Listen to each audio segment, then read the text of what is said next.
आज भावानं इस्लामपुरात महत्त्वाचं काम होतं, त्यामुळे डायरेक्ट इस्लामपुरात आलो बघा असं. त्यामुळे डायरेक्ट लॅबमध्ये आलो आणि डायरेक्ट आपलं जे डेली शेड्यूल आहे ती कंप्लीट केलं बघा असं.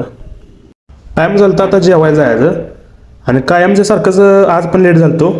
सगळेजण माझ्या अगोदर बसले होते जेवायला. मग मी पण घेतला डबा आणि गेलो बघा जेवायला. हे अशी बसली होती बघा सगळी. जेवण वगैरे झालं, वर आलो परत. आज भावानं तुम्हाला अभ्यासिकेत काहीतरी वेगळं वाटत असेल, कारण की आज होता रविवार.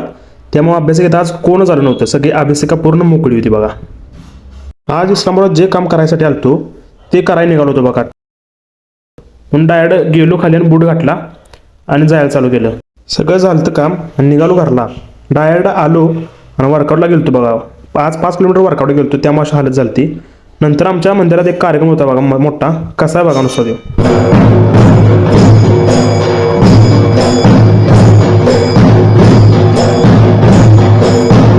तर भावानं तुमच्या मनात एक विचार आला असेल की ह्यो कसला कार्यक्रम आहे.